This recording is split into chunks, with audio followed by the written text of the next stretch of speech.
everyone, welcome back to the channel. If you're new, welcome. Today we're going to be sawing this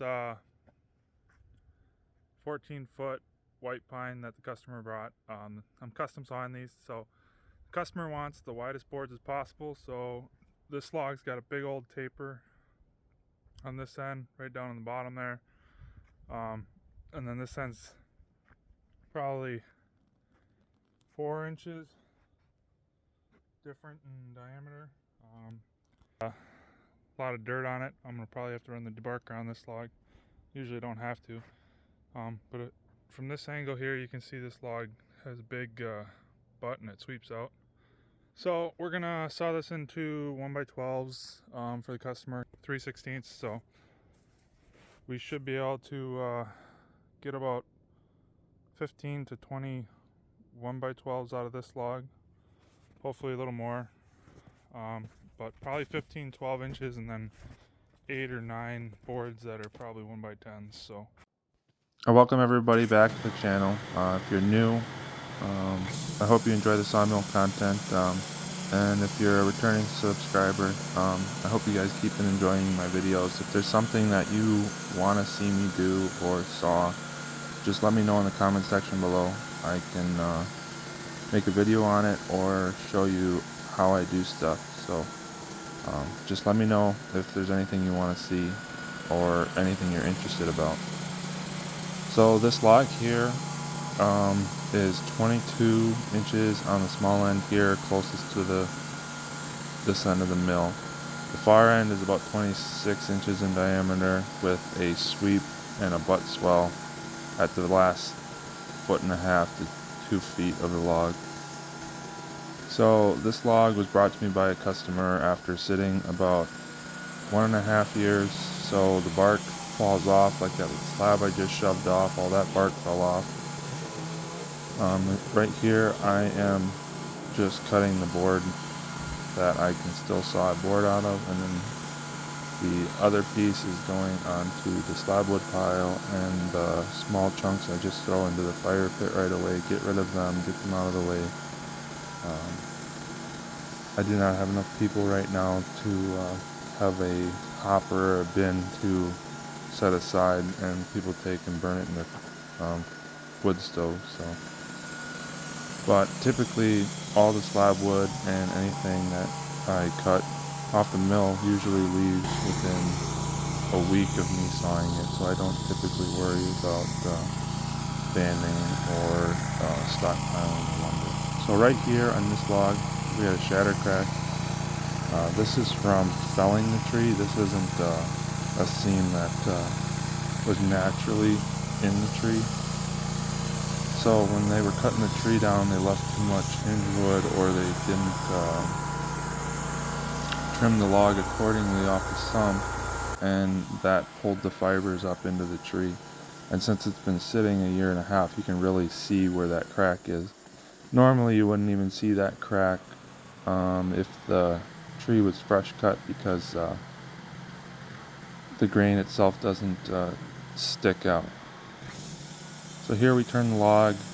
This first cut here, I actually cut it way too far down. I don't know what I was thinking. I was just thinking that the one diameter was the same one way on the log as the other, so I just cut it where I cut the first slab, and it was completely wrong because this log is actually oval shaped.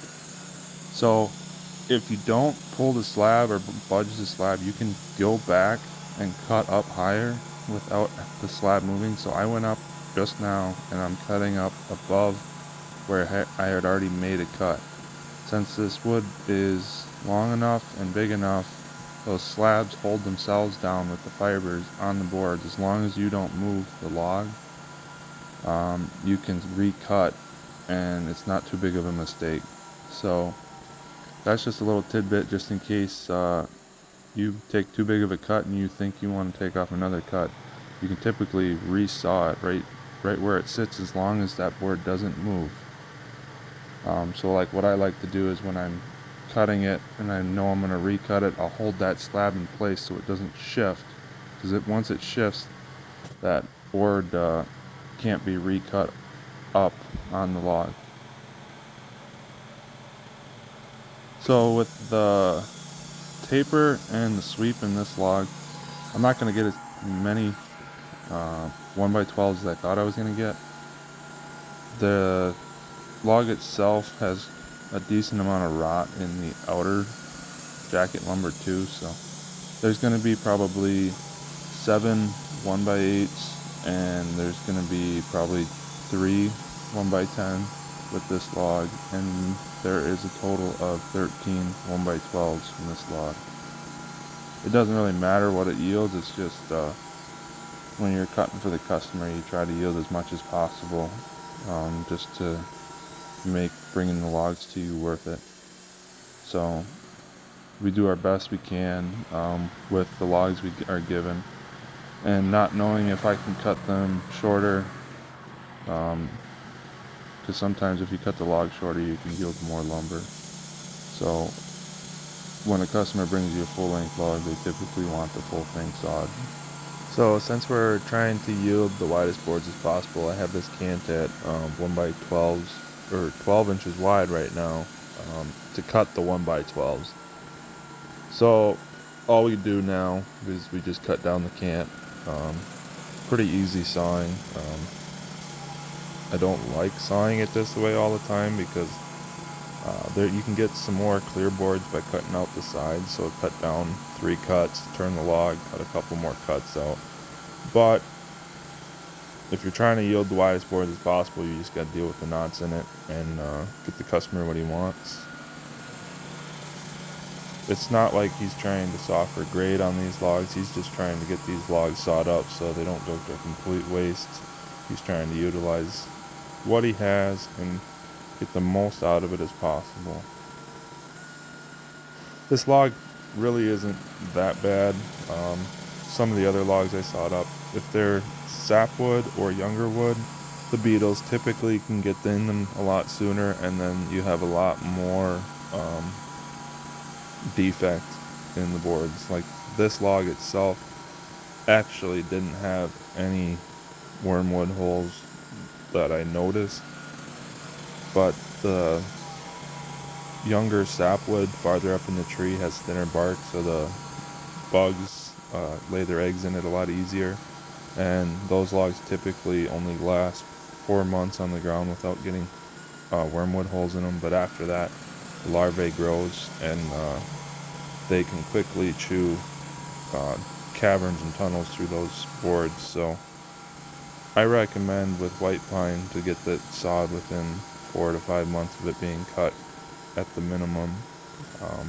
You can get away with about 1.5 years to get some decent solid lumber, but the trees better have been cut in the winter because there's less moisture in the logs, and the larvae don't get laid in there sooner. In the winter they don't lay eggs in it at all, so you can get a little bit longer time frame. So here I'm just pulling the boards off and bringing them over and stacking them on the trailer. We're putting on the customer's trailer right away because he's taking them home.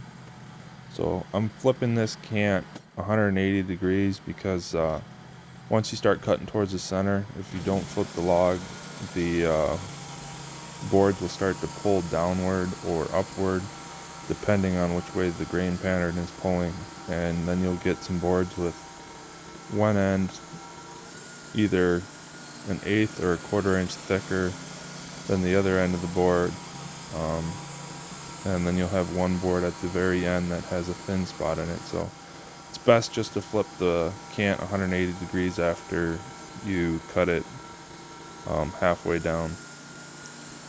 It's typically best to turn it almost every cut, but when time is a factor and you're on the clock, it's best just to at least flip it just the one time.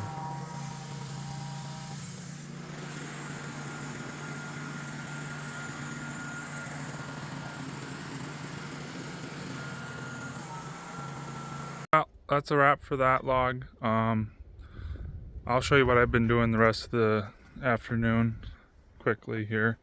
The other logs that I've been sawing up for this customer. So what we got on the trailer here is some 1x12s, 1x8s, 1x10s, and some 4x4s out of some junk center of the one log. So this is what I've been doing in the afternoon for this customer. So if you're new to the channel and you want to keep watching sawmill content, subscribe below, and I hope to see you on the next one.